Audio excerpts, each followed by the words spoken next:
Hello friends, welcome back to my channel Sanjita's world. তোমরা সবাই কেমন আছো?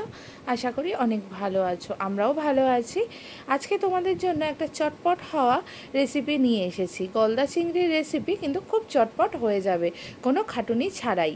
যখন আমরা অনেক সময় টায়ার্ড থাকি বা অফিস থেকে ফিরি, তখন এই চটপট রেসিপিটা আমরা বাড়িতে ইজিলি বানিয়ে নিতে পারি।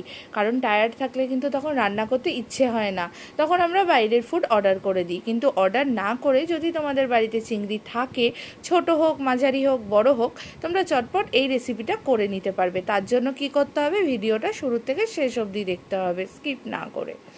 এবার আমি এখানে 1 চামচের মতো নুন আর হাফ চামচের মতো হলুদ দিয়ে চিংড়ি মাছগুলোকে ভালো করে ম্যারিনেট করে নিচ্ছি। তোমাদের কোয়ান্টিটি বেশি কম থাকলে তোমরা পরিমাণটা বেশি কম করে নিতে পারো। এইভাবে ভালো করে প্রতিটা মাছকে আমি ম্যারিনেট করে নিচ্ছি। অনেক সময় কি হয়, আমাদের রান্না করতে ইচ্ছে হয় না বা আমরা আনুষঙ্গিক অন্য কাজে বেশি ব্যস্ত থাকি, তখন কিন্তু এই চটপট রেসিপিটা আমরা বানিয়ে নিতে পারি। গরম ভাতে কিন্তু জমে যাবে পুরো, এছাড়া আর কিছু লাগবেই না ভাতের সাথে খাওয়ার জন্য। এই রেসিপিটা বানানোর জন্য আমার কিছুই উপকরণ প্রয়োজন হয়নি, সেটাই একটা ট্রিক্স আর কি, যে কিভাবে আমি বানালাম কত সহজে। আর এখন মার্কেটে কত সুন্দর সুন্দর জিনিস অ্যাভেলেবেল আছে, যার জন্য মানুষের খাটনিটা খুব সহজেই কমে যায়, সেটাই তোমাদের সাথে শেয়ার করতে এসেছি। অনেক সময় কি হয়, চিংড়ি মাছ শুনলেই মনে হয় সর্ষে বাটতে হবে, পোস্ত বাটতে হবে, মিক্সি চালাতে হবে, অনেক খাটুনি আর কি। কিন্তু এই যে সহজ রেসিপিটা, যেটা আমাদের মার্কেটে এখন অ্যাভেলেবেল হয়ে গেছে, সেটা দিয়েই আজকে আমি এক্সপেরিমেন্ট করলাম ফার্স্ট টাইম। আমি সবসময় বাটা মশলা দিয়েই করি, কিন্তু ভাবলাম অনেক সময় কি হয়, অনেক বন্ধুদেরও এইটার দরকার, যে হঠাৎ কিভাবে হয়ে যায়, কত তাড়াতাড়ি কি প্রসেসে করতে হয়। হয়তো সবাই জানো যে মার্কেটে এখন সর্ষে পোস্ত বা সর্ষের গুঁড়ো অ্যাভেলেবেল থাকে, তার জন্য আর বাড়িতে বানানোর কোনো প্রয়োজন হয় না।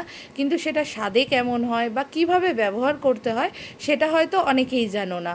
কারণ অনেক সময় কি হয়, সর্ষে যতই তুমি প্যাকেট থেকে কেনো বা যাই করো না কেন, তেতো হয়ে যায়। এই তেতো হওয়ার হাত থেকে বাঁচার জন্য কি উপায়, সেটাই আমি এই ভিডিওতে বলবো। এখানে আমি সানরাইজের মাস্টার্ড পাউডার ব্যবহার করেছি, সানরাইজের সর্ষে গুঁড়ো।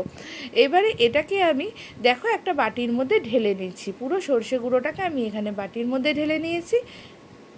এটা মার্কেটে সহজেই যে কোনো দোকানে অ্যাভেলেবেল, তোমরা চাইলেই কিনে নিতে পারো, আর না হলে বাড়িতেও বানিয়ে নিতে পারো। কিন্তু আমি কিনে নিয়েছি, তার একটাই কারণ, যে সহজে রান্নাটা হয়ে যাবে। আর এইদিকে দেখো মাছটা ভাজা হয়ে গেছে। আর ওইদিকে কথা বলতে বলতে তোমাদের বলা হলো না যে ওর মধ্যে আমি গরম জল আর নুন দিয়ে দিয়েছিলাম। এই গরম জল আর নুন দিয়ে যদি সর্ষেটাকে মিনিমাম 10 মিনিট ভিজিয়ে রাখা যায়, তাহলে কোনোভাবেই কিন্তু সর্ষেটা তেতো হবে না। এই ছোট ছোট টিপসগুলো দেওয়ার জন্যই বলছিলাম ভিডিওটা শুরুর থেকে শেষ অবধি দেখতে। যাই হোক, আশা করি তোমাদের কাজে লাগবে। এখানে দেখো বন্ধুরা, আমি ওই তেলেই সামান্য পরিমাণে কালো জিরে ফোড়ন দিয়ে দিয়েছি। এবার যে তোমাদের পেস্টটা বানিয়ে রেখেছিলাম গরম জল আর নুন দিয়ে, সেই পেস্টটা এর মধ্যে ঢেলে দিয়েছি। ভুল করেও একটা জিনিস মেনটেন করবে, যে ডিরেক্ট পাতা থেকে প্যাকেটটা খুলেই কড়াইতে দিয়ে দেবে না। এক তো সর্ষেটা পুড়ে যাবে যেহেতু ড্রাই সর্ষেটা, আর দ্বিতীয়ত হচ্ছে তেতোও হয়ে যাওয়ার সম্ভাবনা থাকবে।